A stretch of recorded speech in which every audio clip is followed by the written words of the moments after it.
Hello, hello. Good morning, good afternoon. Welcome to the Three Things with Dr. B. At TheMuDojo, we believe that we are spiritual beings having a human experience and that we ultimately and intimately are connected to one another, sometimes in ways that we cannot explain.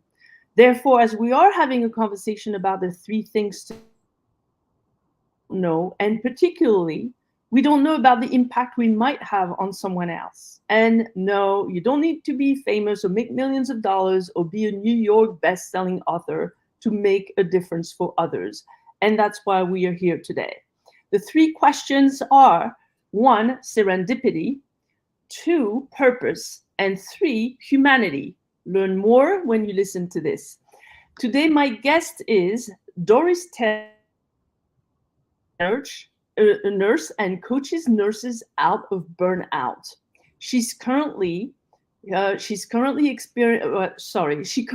coaches nurses experiencing burnout, having worked herself as a nurse for over 20 years and having experienced many cycles of burnout in her own career. She is passionate about this. It's about reframing a dysregulated nervous system. I want to hear more about this. Some has to do with childhood emotional survival patterns that keep nurses in cycles of burnout. Doris approaches the recovery journey with a gentle curiosity and compassion. She supports those that give the most but don't get the support they need in order to process what they bring to the field. Welcome, Doris. So nice to see you today. Good to see you. Thank you for having me here, Dr. B. This is excellent. I love it. Yeah, and so tell us a little bit, where are you calling from? So I live in Seattle, Washington, in the U.S. And so love the Pacific Northwest. It's, summer started. It's going to be like in the 80s here today. So, Oh, wow. but it's Beautiful space. And for you, it's like early morning. I'm currently calling from France, so I'm in the early evening, and usually we're on Eastern time, so it's a change today. It's really, really cool to have you here. And so that people know how we met, the first question really is going to be for you to explain, the serendipity question. A question that I used to ask when I was interviewing people in the corporate world, which was basically what led you in your entire life, whether you want to speak about it from last few years versus last 30 years, what led you to be here with me today? Like, what happened for us to be in this moment together? That's my serendipity question. So go for it. it's always interesting because there's so many little things. There's all these different decisions that you end up making in your life, and you never know where they'll end up leading you, but they lead you right where you need to be. So I graduated nursing school in 2001 from University of Southern Colorado. So I was in Pueblo, Colorado for 3 years. It's a small town in Colorado. And I worked a year as a med-surg floor nurse after I graduated. And within that first year, I was experiencing burnout. And a lot of that had to do, we had mandatory overtime. And I was made a charge nurse at 6 months. I was 23 years old, and I was in charge of people who were decades older than me. And I had no idea what I was doing. And by the end of that first year, I was like, I can't stay here. I didn't know if I wanted to still be a nurse just a year after graduating. And I ended up. How do you define burnout in that, your first experience working in that environment? But what was the signs and symptoms of that burnout? Like, what was your daily life about? I felt chronically overwhelmed. Like, there was so many times I would end up crying in the bedroom. Like, you have so many patients, so many things to do, so many things to manage, and you're not taught how to manage that stress, because it's not just, it's like every shift is hard and you're not supported in managing that stress and managing 5 to 7 patients. And so I guess you learn a lot of things during nursing schools, but you learn the technicalities, you learn the gestures, you learn the procedures, you learn all of that, but you're not really prepared for what you're going to meet, which is being, facing people, facing disease, facing death. And so that's new, and you basically experience it in the moment as you start working. Yeah, nursing school prepares you for like taking vital signs and giving shots and hanging IVs, all the, like you said, the technical things that you have to know to be a bedside nurse. But they're not teaching you like what do you do when a patient dies? Like how that impacts you when your patient dies. Yeah. Or when you're running 12 and a half hours and you're not getting a break because someone always needs like their meds, or they have to go to the bathroom, or be in charge. I have a bachelor's degree, and 6 months after I graduated, I got a call to say, hey, you need to come in early to your shift today because you need to be charged. Like, they didn't have anyone else. And because I have a BSN, like, oh, well, you can be charged. I had no idea what I was doing. Like, and I'm 23 and I'm dealing with like the interpersonal problems of other staff members. And I'm like, you're like 20 years older than me. Like, I don't know what to do. And so then there's all these different layers of this stress. It's not even just dealing with your immediate patient load. It's then you have this layer of all these the nurses and the CNAs coming to you because you're charged, and then you're having to figure out, like, there's no training for charge nurses back then like they do now. But like they do now. Acuity of patients, I had no idea. Like, I was just, oh, you've got this section of patients, so you're all together. Like, no idea. Like, well, this patient's really heavy, and then this patient's just a nice post-op. Like, it's just like there was none of that. And so you had the burden of the patient care, which you were not really trained to. You were trained around the technicality, but not really the human to human interaction. And then you had caring for a team and being very young and not experienced in leadership. And then what else? Is there also the administrative piece of that that's going in the way as well, and the way of organizing yourself in your unit? There's the piece of not feeling truly supported by management, because like, and you don't know what you don't know, but management wasn't like, oh, these are the things you need to think about when you are charged or anything. It was just like, here, like, good luck, you'll be fine. It's a sink or swim kind of mentality. And you're on the deep end, though. You're really on the deep end at that point. Yeah, right away. Very deep end. And so by the end, well, and this is like 2001. I made like $13 an hour. Oh, wow. And when I worked as a nursing student, as a nurse tech, I made $10 an hour. And then as a graduate, I made like $3 more an hour. And once my student loans kicked in, I couldn't make my bills. So you have that stress on top of it. You have the financial burden stress on top of all that. Right. So there's so many different layers. And by like 9 months in, I was like, you don't want to go to work. You feel stressed every time you're at work. You just feel chronically overwhelmed. And I was like, I don't know what to do. And a friend and I decided we're going to start travel nursing together. And so right at my year anniversary almost, I quit. And I was like, I'm going to, and I started travel nursing, which really helped because you're at a hospital for 3 months. And then you're not involved with the management. You're not involved with the any of the floor drama. Like I go there, I do my work, and I leave, and then I'm in somewhere new and fun places to go visit. So it you was a feel lot. more free. You have more freedom. Yeah. And that was way before COVID. So I heard with COVID, a lot of nurses just got in that overwhelmed state and just left and started to be hired by these companies to do travel nursing, where you feel like it's a little bit like Uber, right? Right. You Well, get hired for one specific thing.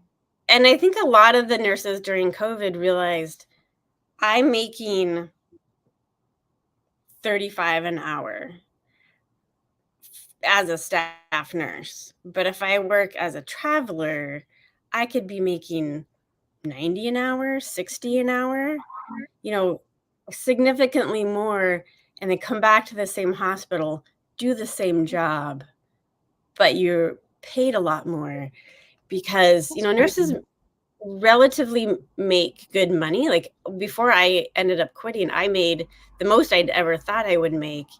But at the same time, the cost of living is really high. So it doesn't feel like a lot. And hospitals are like, oh, we pay equivalent across to the other hospitals, but there's no like cost of living accounted for that.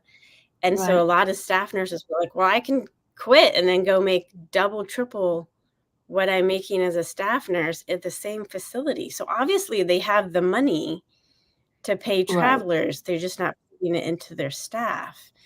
And so a lot of nurses, especially when you're a travel nurse, though, you're not. It's not a salary, right? You're on your own. You have to pay your own social charges and stuff, or you work for a travel agency. So you work for another company. Wow. And they contract you out to the different facilities. So, yeah. Yeah. So one question I have for you is, and then we'll go back to the serendipity question because we still don't know why we're talking here. But I'm very interested in this. Today, most of medical institutions have burnout programs. They offer a suite of things, which could be psychotherapy or yoga classes or this or that. And probably at the time when you were there, that was not offered. But just imagine if that was the case. How would you take that type of service? Is that something you believe? And the nurses you talk to today, are they jumping on the opportunity of that type of support? Or is it like a smoke screen and more like a check the box from the institutions to offer that type of services?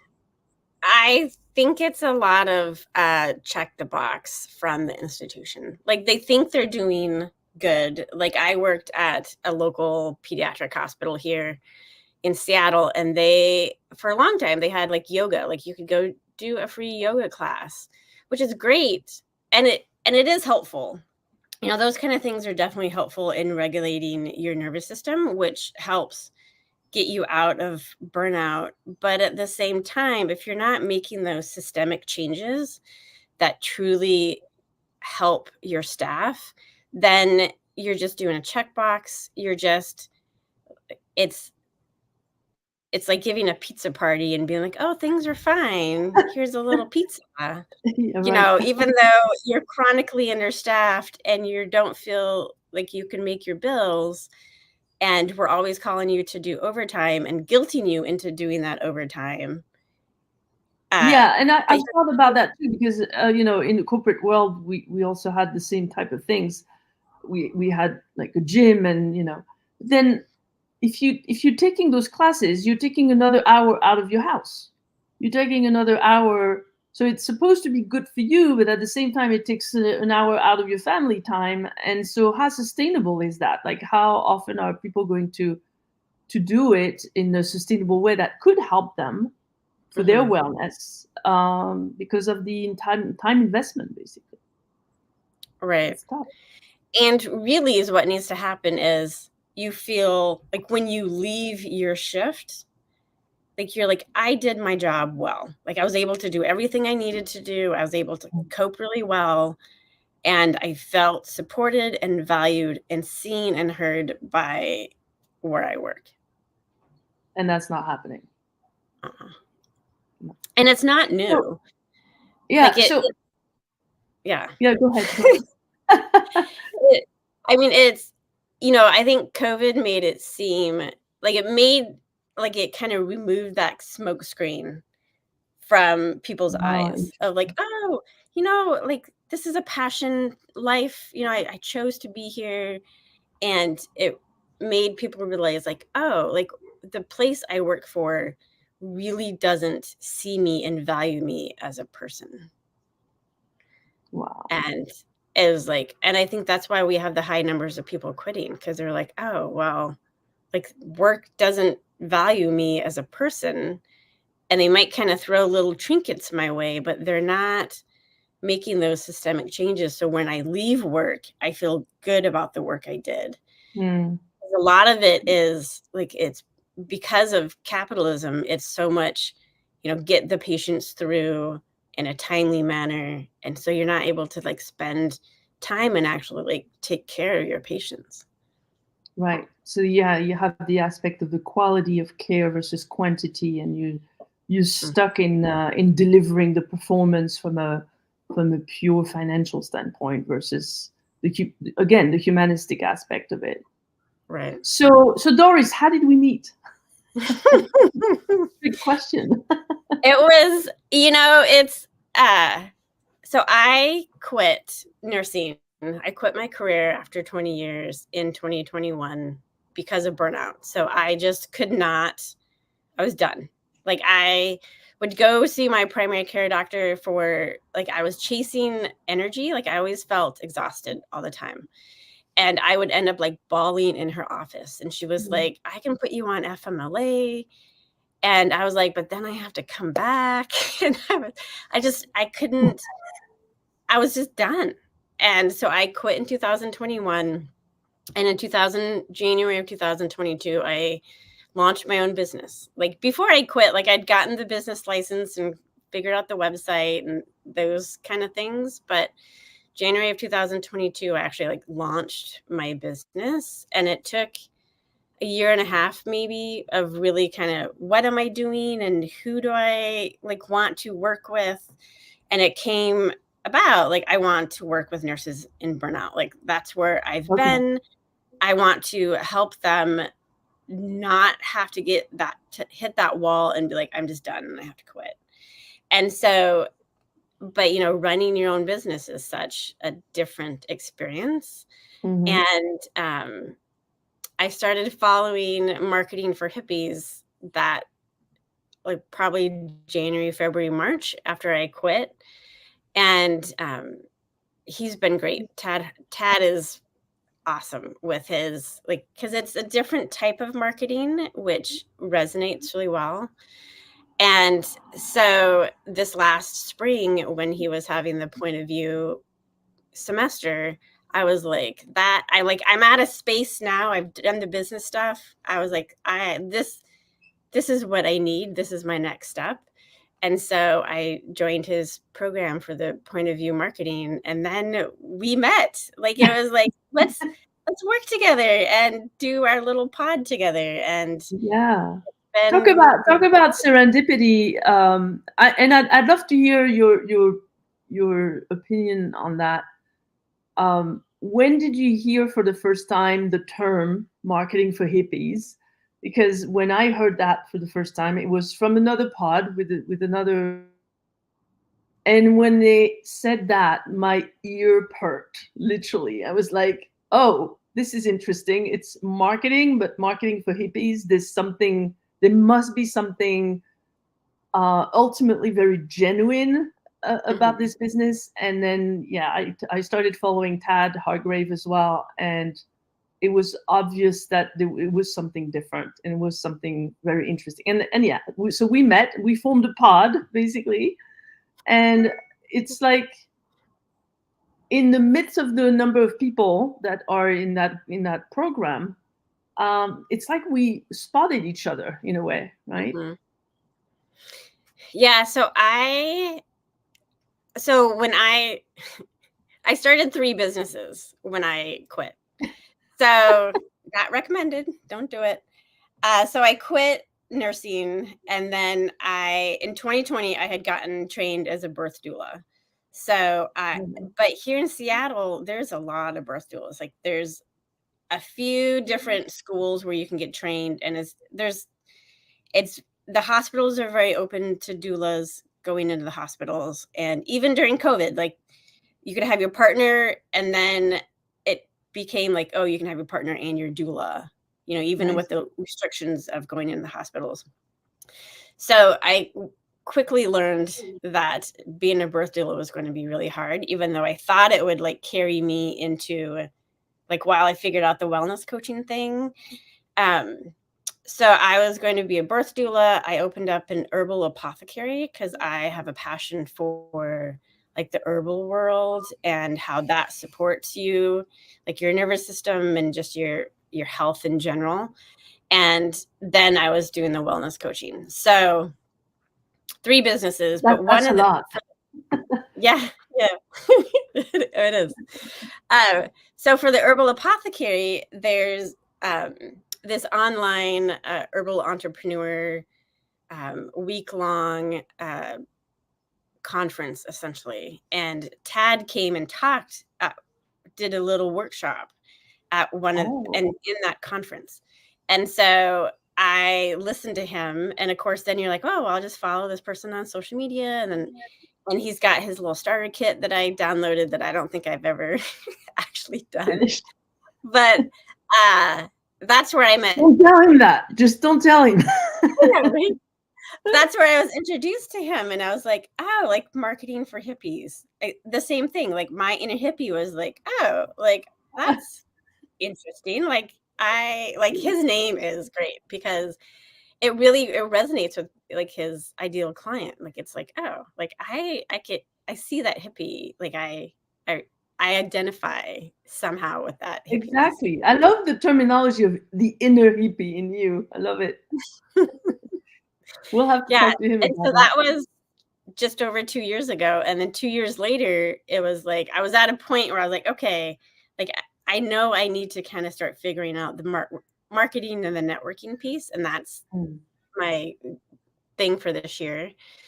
And so then I was like, okay, so then I was ready to like dive into the point of view. And it's nice because I love the people that are in his group, because in all the different breakout rooms that we've done, I've met amazing people who are doing such good work. And because there's so many things that are happening in the world, it's nice to see other people and coaches of like helping each other out. I feel like we're lifting each other, we're lifting humanity essentially together.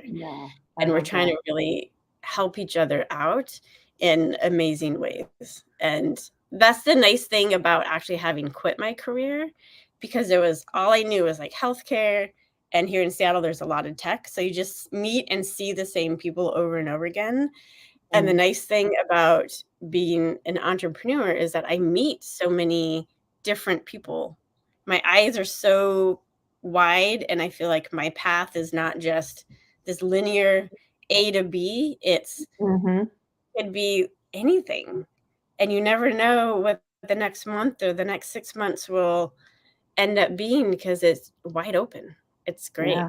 It's exciting. But there's this community where we see each other in a way. And some people we see more than others, like the two of us and got together. But it is a feeling of lifting all of us together, right? It's not an individual thing. It's really a community. Although Tad did not intend to make it a community necessarily, that's what's happening. So this is great. So thank you for that. Now let's talk about thing number 2, which is purpose. And you started talking a little bit about what you do, but I'd like to really hear more around the whole purpose of your life around burnout right now, and how do you go about providing support to nurses? Yeah, so I feel even before I quit, I felt, once I started kind of removing my own personal layers of like who I was told I was, and you start removing, like, I think one of the big things was, what am I if I'm not a nurse? Like, if you Oh, take off interesting. that huge label, because I'm sure in other professions too, but especially in nursing, it's a calling, it's a passion, and we like, it becomes our identity. Like, it becomes who we are, and even when you're burned out, even when you hate the job, even when you're like, you want to quit. Like, I worked pediatrics for 13 years, and when I would tell Wow. people where I worked, they're like, oh my God, like, you're a pediatric nurse. You get such good kudos and feedback that it becomes almost addicting. And it becomes part of your personality of like, this is who I am. Like, I am a nurse. And so when I started kind of unraveling and taking off those layers of like, well, who am I without being a nurse? Like, who am I without being a Without the mom? label. Yeah. Like, who am I underneath all these things? And, when I started my own healing journey, I also I started, you're very focused on yourself, but then you also become aware of other people. And it made me really realize how other nurses, like, we're just stuck in these cycles of how we think and how we view the world. And even before I quit, I did a lot of this scheduling for the department, for the nurses in my department. I worked in the GI clinic for 13 years. And we'd have nurses who were like, it's my day off. We're chronically short staffed. And they'd be like, you call me to come in if you can't get a float. And I'd be like, no, I'm not calling you to come in. Like, everyone needs their time off. And so, it, like, even before I quit, I was helping nurses kind of start setting those Interesting. boundaries, even when they didn't realize those boundaries were needed. But I was like, everyone, like, you have to have time off. You have to have that time away from work and from the institution and from the families and everything that we carry as nurses, even in the clinic. Like, there's such an emotional load that we carry for our patients and the doctors and the institution. Like, you need to be able to shed that. And I think, Yeah, and and so, how much of it do you actually leave at the door? Like when you were active, and you took your yeah. weekend. Let's say you would have a 2-day weekend for once in a while. Would you really have that white coat back in left outside your home, or No, you bring it all with you, and you don't even realize that you're bringing it with you. Like, I remember working as a floor nurse, waking up in the middle of the night, hearing call bells. And yeah? like, I'd be halfway out of the bed and be like, oh wait, I'm at home. Like, Oh my goodness. but you're just like, you dream about it. And then, I know people who, like, because you work so hard and you've got so much work to do. Like, I worked 8-hour shifts the last 10 years, 10, Yeah. 13 years. Can I just chime in? There was a colleague of mine. I mean, I won't talk about my own experience with burnout at the hospital, but I talked to a colleague of mine not so long ago, and she used to be in intensive care. And when she was on vacation, she told me, or even at home, she would tell me she would hear a fire truck or a truck backing in the street in an alley, and you hear the teet teet teet, and she would be stressed out because it would remind her of the breathing machine, the ventilators beeping. Yeah. So you're telling us the same thing about waking up in the middle of the night, hearing a sound that actually puts you back into the hospital or the clinic Yeah. right away, as if you were there. I mean, that's crazy. You don't have respite. No.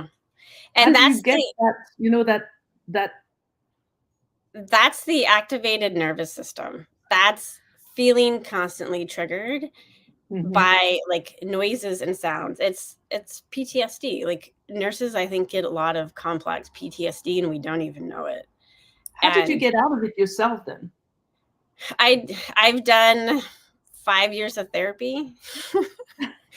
And that helped me unravel a lot of like my childhood traumas that I brought into nursing. Like I think a lot of nurses bring a lot of childhood chaos into nursing. I've heard the term chasing chaos, because if you have a chaotic childhood, working in healthcare mimics that. And so it feels very familiar, because you're like, oh, I've done this before, and your nervous system knows how to handle it, right?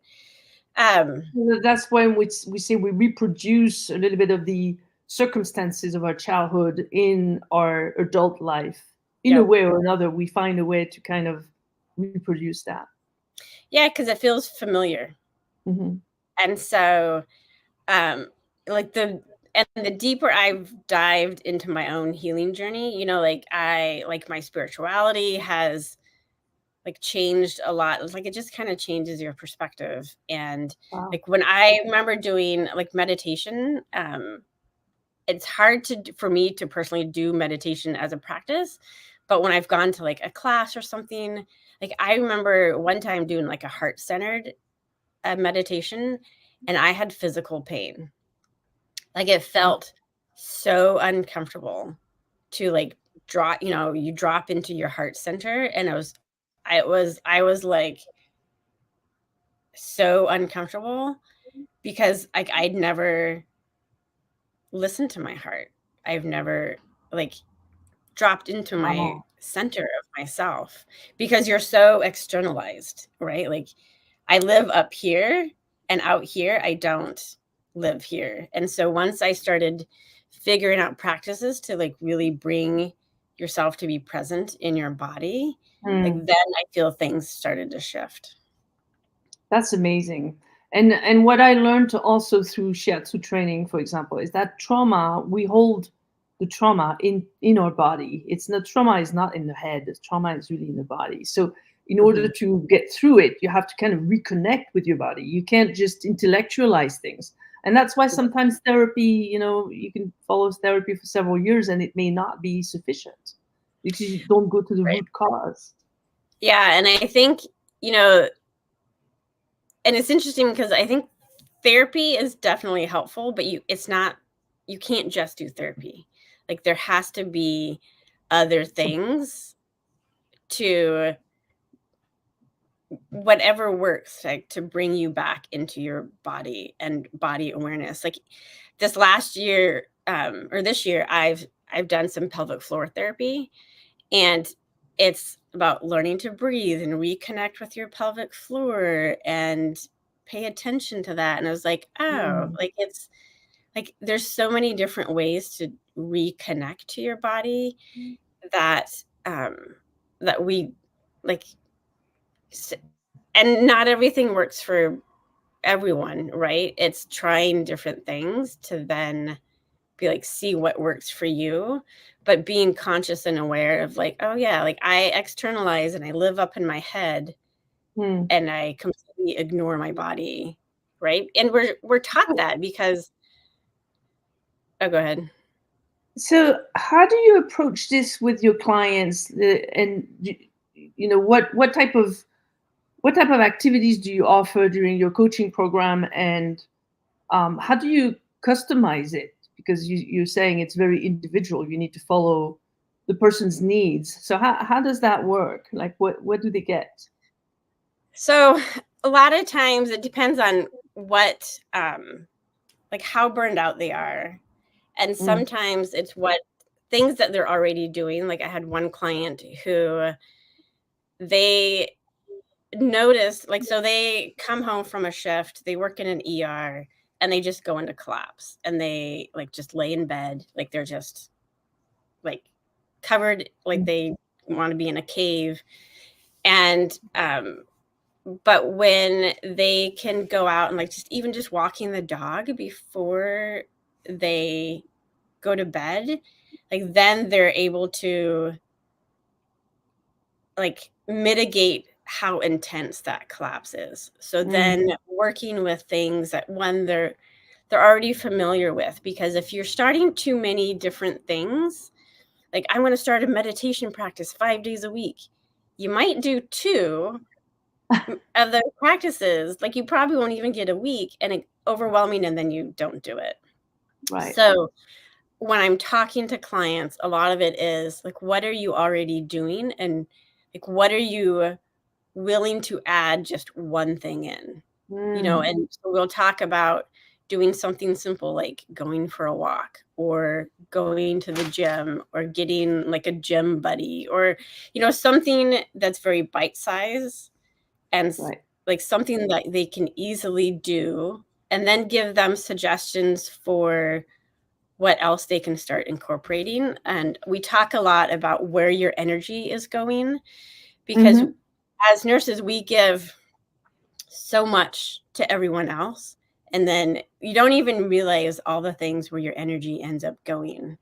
And that's why, like, you're exhausted at the end of your shift, because you have the CNAs coming to you, you might have the MAs, the techs, management, and then on top of the end, your fellow staff. And then on top of that, you have the patients.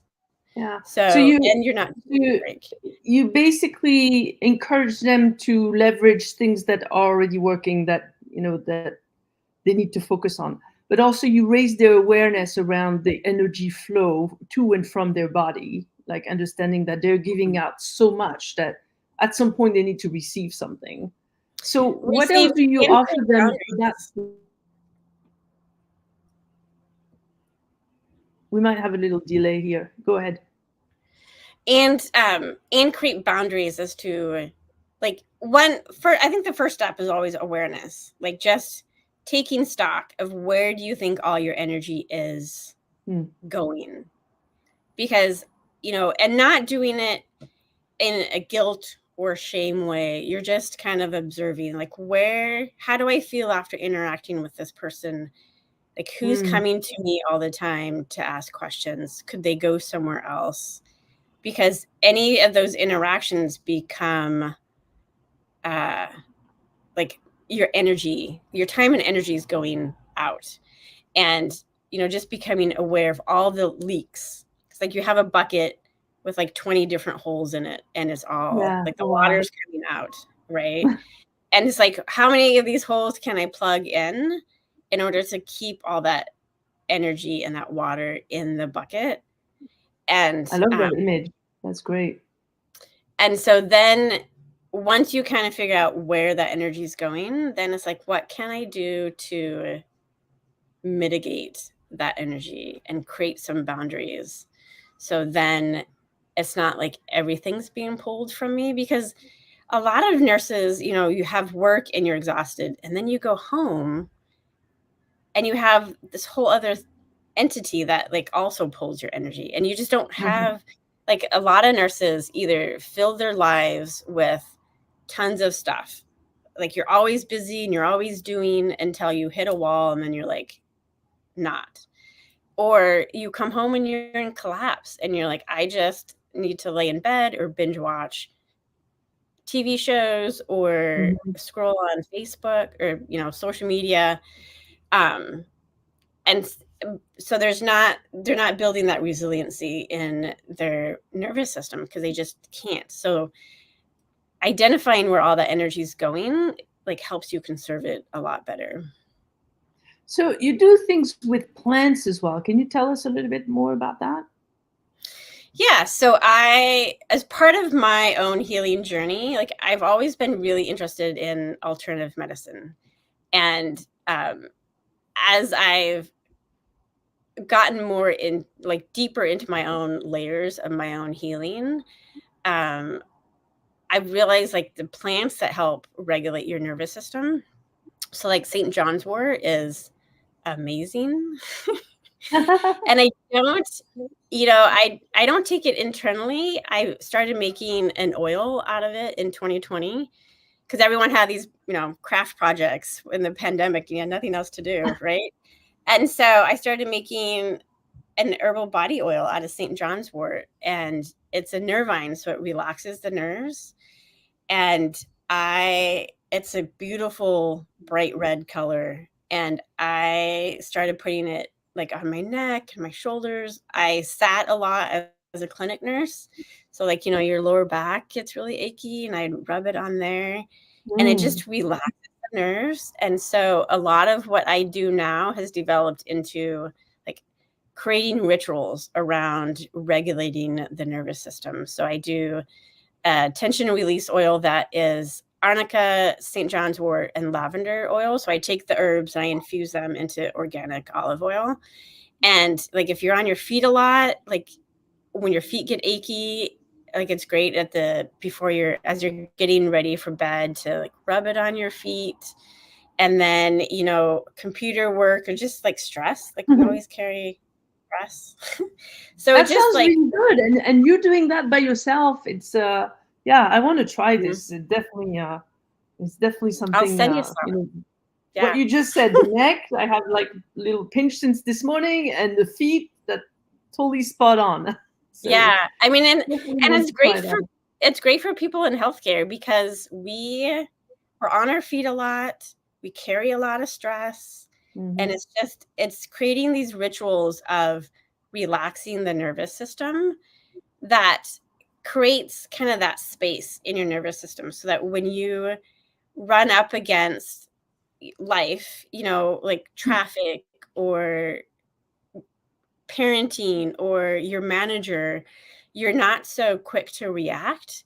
Like you can take that time to breathe and a little space and then kind of think of how you're going to react and then react. Because there's like so many times in my own career, it's like you're not even thinking, like management's like, oh, we have to do this.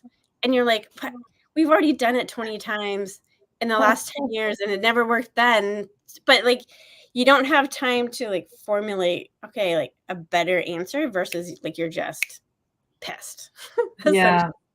Yeah, I remember one time when I think I realized I was in burnout mode is when some courier was bringing a box.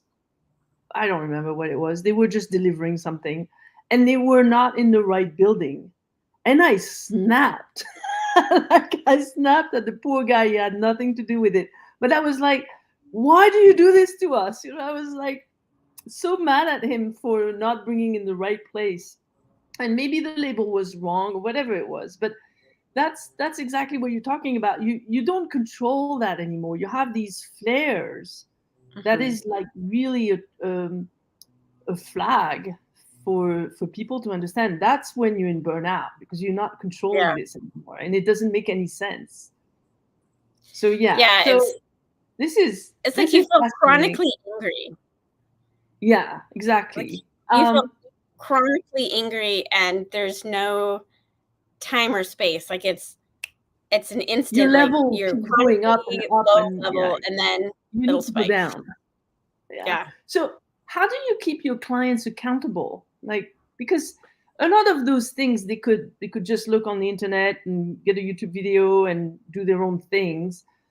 But having a coach is really something else. It's getting that support and particularly the accountability. So how do you do that? How do you connect with your clients to get that to that point? So ideally, some people need like every week where because even just making a plan in one session of like, I'm going to go for a walk, even a 5-10 minute walk after work or before work, and like making that plan and then meeting with someone in 1 to 2 weeks just to kind of check in, see how things go, and work through any barriers that may have come up. It's that, oh, I need to do something because someone's going to ask me about it in a week or two. And so it's that accountability of just having someone to talk to. Because if you're trying to do these things on your own, it's easy to maybe you do it once or twice, but it's easy, like life gets busy, and then you're like, self-care kind of takes a backseat and you're doing all these other things. But really having someone that's going to check in and be like, how are things going? We talked about doing this one thing last week or 2 weeks ago. How's that been going? And it's really nice to work with a coach, because I can work with people. Like, I've done it 2 or 3 times a week, but I can't, like, then these things come up, it's that problem solving, because it's hard when you're in burnout. Like, you have decision fatigue. And I found with myself, like, I would start something, it would make me feel good. Like, I would do a huge diet change. My energy would spike. Like, I did this specific carb diet for a month, and then I went paleo, and it was great. Like, my energy was great, but to maintain that is really hard.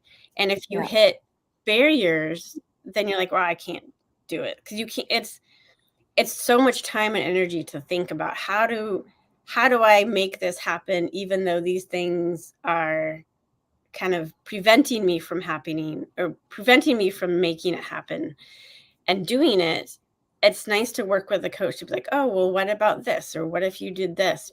Because sometimes, like, we kind of get in our own way, and then we just kind of give up, because we're like, it's too hard to continue. So you keep them accountable, but you also keep it simple in a way.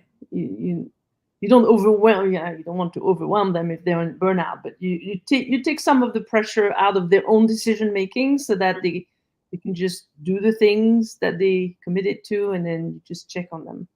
Right. And you have to, like, one of the big things in burnout is to make it kind of bite-size little changes. It's like the little pebble in a pond then makes bigger ripples. And it's like sometimes these simple changes can become a big change, but you're showing up for yourself, you're being consistent for yourself. Right. And it doesn't feel like a big effort anymore. The ripple effect takes care of the rest. Yeah. And that bleeds into other things. You have a lot of images with water, like the bucket with the holes. That's really good. Yeah. And then the little stones and the ripple. I love that. That's great. Well, water is emotion, right? And that there's a lot of emotions that we have, especially as nurses and people who work in healthcare, but then you can't deal with them. So then you put them away for the closet in a closet, and you kind of hide them. But all those things affect how we act and affect ourselves. Like my business, Moonshine Wellness, is, the moon affects the tides, and there's all these subconscious and subtle behaviors and patterns that we have that we're not even aware of, but they affect our decisions and who we are. And to start bringing some awareness to those can make big changes. But you don't have to, like, change your personality. You're just making small imperfect changes that can have, like, a huge rippling effect. Yeah, so that's kind of how great. I like to see. So we're gonna switch to the third thing. I'm gonna put your QR code for your website so that people can scan that while they listen to us. So the third thing is really around humanity. We know how we met and why we're here today. We also understand your purpose and how you work, and help coach nurses out of burnout, which I love that tagline. What is, from a humanity standpoint, what is the message, if you had one thing to tell, whether it's nurses or the whole world, what would be your message to make the world a better place? I think the biggest thing is, especially for nurses, to come together and support each other and create a supportive community for each other, because there's a saying in nursing that nurses eat their young. Wow. And it's true. Like, we don't come together and we don't support each other as a community, especially, it's that sink or swim. mentality of we'll throw them on the floor. We don't give them the support and the mentoring that they need in order to survive in nursing. And I think the biggest message is to like come together as a community and learn to support each other, because that's how we're going to create change, like in healthcare. That is a bit crazy what you just described. I mean, does that mean nurses are also potentially competitive with each other for the patients? Like they want to be the best nurse, the best known, loved, recognized with the Well, patients as well, or it goes back to like nursing becomes your identity, like, and so and there's a competition, I think, for like feeling like you are the best nurse, but then putting other people down. wow. And and just treating other nurses like you didn't do this right. There's a lot of nurses, like when you're giving report to the next shift, where nurses are like, they want like the whole history and the whole story, and Mm. you know like such in-depth detail. I'm like, I had like 10 patients last night. Like, I don't know what you want from me. Like, I was just barely surviving, and I didn't take a break for 12 and a half hours. So, but there's this competition and this pushing down and not understanding and supporting, like, oh yeah, you had a really hard time. I remember I worked at Kaiser San Francisco, and I would run for 12 and a half hours, and Yeah. a high acuity, and this is just a med surg floor, like not ICU, not ER, and I'd have 10 patients, and I'd be taking an admit, and staff would be like, well, did you finish the admit? I'm like, no, because he has dementia, and I don't like, what do you want me to do?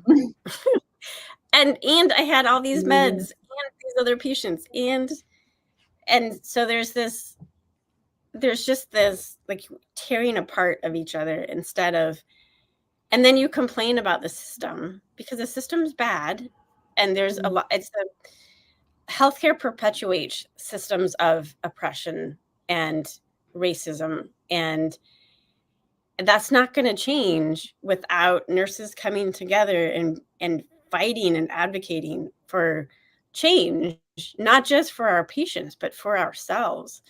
And, fighting for national staffing laws and nurse patient ratio laws. Like, that's across the board. That's what we need. So we get adequate staffing, so we can not feel so stressed out, not just after the shift, but on your time off, like being able to let everything go that you can't get done, you can't necessarily feel good about, but the system is set up for you to fail and not That's feel that crazy. support. So are there organizations already that exist that are doing some level of advocacy and going to changing laws and things like that that you're aware of in the nursing world? There's the unions that are advocating for change in the laws. Like Washington State has a break law now where you have to take your breaks. And there's a safe staffing law that's going to end up taking effect here in Washington. So there are, like, the unions are fighting, but like the nurses need to get involved in the unions, and they need to be active, like not just be a member, but you need to know what's going on, and you need to know what your hospital is doing and saying, because your hospital will say, oh, well, it's the union's fault for doing this, when the union's fighting. Like, it's that kind of smoke screen of, they will say something to put the union down, but the union's actually fighting for the state, the staffing laws Well, and the break. that's the other thing with the US is that everything is state by state, or sometimes even institution by institution. I mean, this has to be done at a federal level at some point. Don't know how, but there's a clear message here. There was a safe staffing law that it's not perfect, but it was it's been proposed multiple times. I don't know if it ended up passing Congress and was signed into law, but there's been federal staffing laws based off of like the California staffing law. Because I worked in California before the staffing law, and I would have like 10 patients at night and getting admits. It was ridiculous. And then I've heard once that staffing law got put into place, like it's so much easier because you have to take in account acuity and the nurse patient ratio, and like you don't get the same amount of burnout and stress when like you're protected that way a little bit. So there are like nationally and federally, there are people pushing for laws and changes, but the hospitals don't want to pay for it and they push back. Yeah, well, it's good to hear that there's some level of efforts, but at the end of the day, there's